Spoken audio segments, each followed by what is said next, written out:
Winter midnight terror.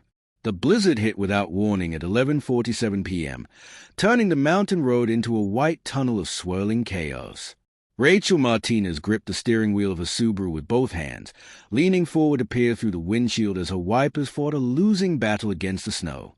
Come on, she muttered, checking her phone again. No signal. She'd lost it 20 minutes ago, somewhere between the last town and wherever the hell she was now.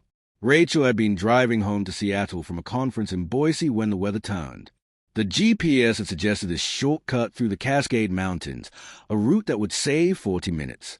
Now, surrounded by darkness and snow and trees that pressed close to the narrow road, Rachel wished she'd taken the extra time on the interstate. The temperature gauge on her dashboard read 14 degrees. Outside, the wind howled like something alive and hungry. That's when she saw the light.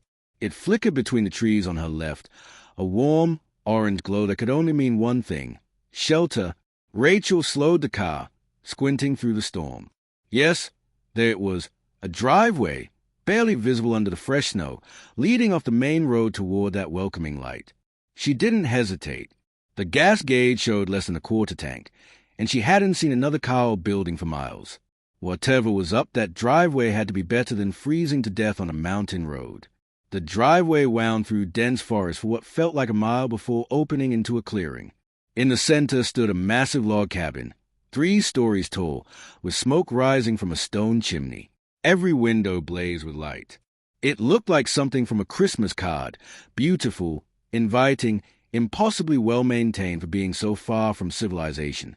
Rachel parked as close to the front porch as she could and made a run for it, her boots sinking into knee-deep snow. The wind cut through her jacket like knives of ice.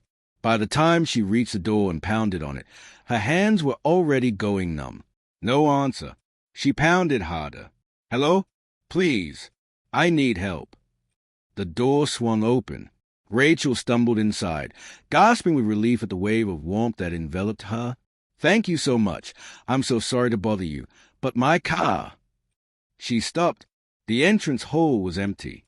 Whoever had opened the door was gone. Hello. Rachel called out, closing the door behind her to keep out the cold. Is anyone home? The cabin was stunning inside, all exposed beams and polished wood floors, with expensive-looking furniture and artwork on the walls. A fire crackled in a massive stone fireplace in what looked like the living room. Classical music played softly from somewhere deeper in the house. But there were no people. Rachel moved through the entrance hall into the living room, her wet boots leaving dark prints on the hardwood. Hello? I don't mean to intrude, but I'm stranded. My phone has no signal, and... She heard footsteps above her. Slow, deliberate footsteps crossing the ceiling from left to right. Then they stopped directly overhead. Hello? Rachel looked up at the ceiling. I'm downstairs. I need help. The footsteps started again, but this time they were descending stairs. Rachel heard them clearly, creaking wood, one step at a time, coming down. She turned toward the sound and saw a staircase in the far corner of the room, rising up into darkness. A figure appeared at the top of the stairs.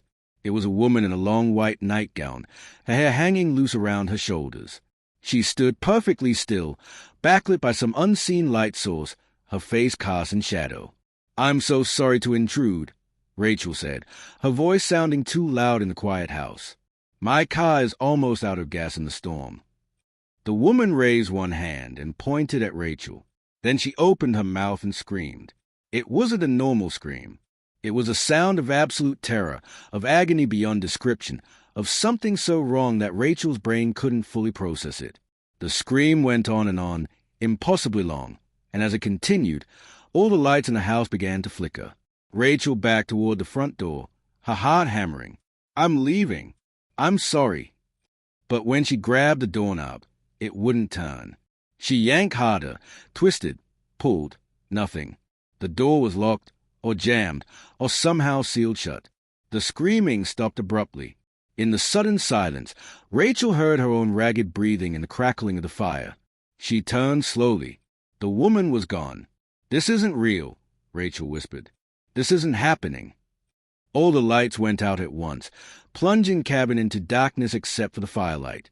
In the dancing shadows, Rachel saw something that made her blood freeze. There were people in the room with her.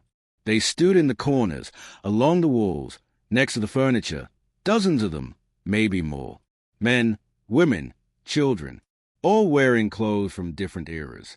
All perfectly still, all staring at her with eyes that reflected the firelight like animals' eyes. Rachel's scream stuck in her throat. She pressed herself against the locked door, fumbling in her pocket for her phone. The screen lit up, casting a small circle of blue light, but still showed no signal. One of the figures moved. A man in a 1950s suit stepped forward into the firelight, and Rachel could see his face clearly now. It was gray, waxy, like something preserved rather than alive. When he spoke, his voice had an odd echo, as if it was coming from very far away. "You shouldn't have come here." "I just need to use a phone," Rachel managed. "Or wait out the storm. I'll leave as soon as." "No one leaves," a child's voice said from the darkness. "Not once they come inside."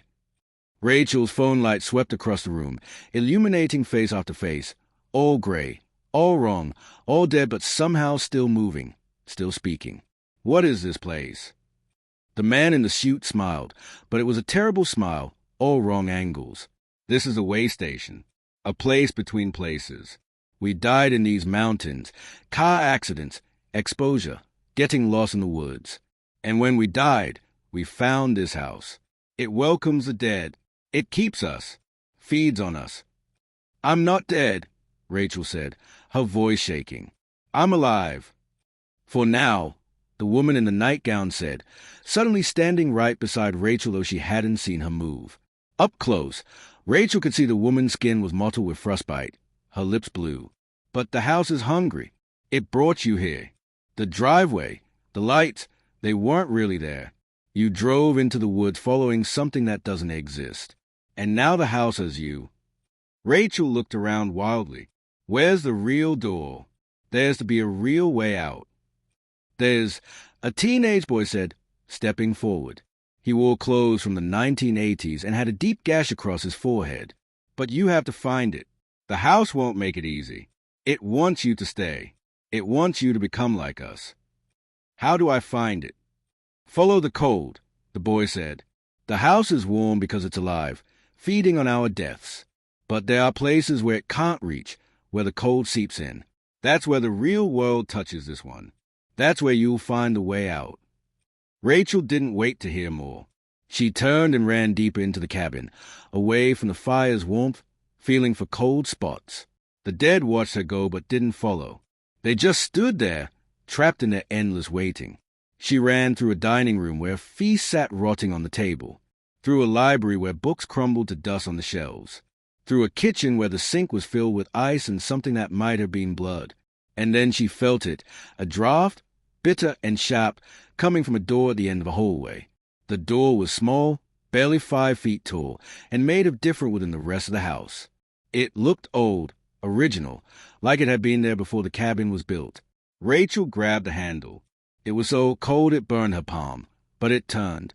The door opened onto absolute darkness and a blast of freezing air that took her breath away. Behind her, Rachel heard them coming, all the dead, moving through the house with that strange, shuffling walk. The woman in white appeared at the end of the hallway, pointing at Rachel with a skeletal finger. "It won't let you leave," she shrieked. "The house never lets anyone leave." Rachel plunged through the door into the darkness and cold. She fell, tumbled through space and snow and wind that tore at her like claws. She hit something hard, the ground, covered in snow, and rolled, gasping, disoriented. When she looked up, she was lying in the middle of the mountain road, snow falling around her. Her car sat 10 feet away, engine still running, headlights cutting through the storm. The tracks behind her showed where she'd stopped, then apparently walked into the trees. There was no driveway, no cabin, just dense forest and darkness. Rachel scrambled to her feet and dove into her car, locking the doors with shaking hands. She put it in gear and drove, not caring about the storm, not caring about anything except getting away from that place. She didn't stop until she reached a gas station 40 miles down the mountain, where the attendant took one look at her and called the police. Rachel told them she'd gotten lost in the storm, gone off the road. She didn't mention the cabin. She didn't mention the dead. But when the police searched the area later, They found something. Deep in the woods, about a quarter mile from where Rachel said she'd stopped, there were the remains of foundations. Old stonework, mostly buried, from a structure that had stood there maybe 100 years ago. And in those ruins, they found bones. Lots of bones. Bodies that had been there for decades. Victims of the mountains who'd never been found. Rachel never took that route again. And on winter nights when the wind howls and the snow falls thick, she sometimes wakes up remembering that cabin, those faces, that impossible place between the living and the dead, the waystation. It's still out there, somewhere in the mountains, still lit up like a beacon, still welcoming the lost and the cold and the desperate. And once you see its lights, once you follow that driveway that shouldn't exist, there's only one way out. You have to follow the cold back to the real world, back to life, before the house decides you've stayed too long, before you become one more face in the darkness, one more voice whispering to the next lost traveler, "You shouldn't have come here." Rachel survived, but she knows how lucky she was. And she knows that somewhere in those mountains, the way station is still waiting, still hungry, still calling out to anyone foolish enough or desperate enough to answer. On winter nights at midnight, when the storms are worse and the temperature drops and people go missing on mountain roads, that's when the house feeds. That's when it opens its doors and welcomes the dying and the desperate into its warm embrace. And most of them never leave. But sometimes, just sometimes, if you're brave enough and fast enough and lucky enough, you can follow the cold back to the world of the living. You can escape the way station and its eternal guests. You can survive the winter midnight terror. If you're willing to run through darkness and cold and fear, trusting that somewhere ahead is a real world, the living world, the world where the dead don't walk and houses don't feed on souls. Rachel made it, but she'll never forget, and neither will the dead who watched her escape, who still stand in that impossible cabin, waiting for the next lost traveler to knock on their door.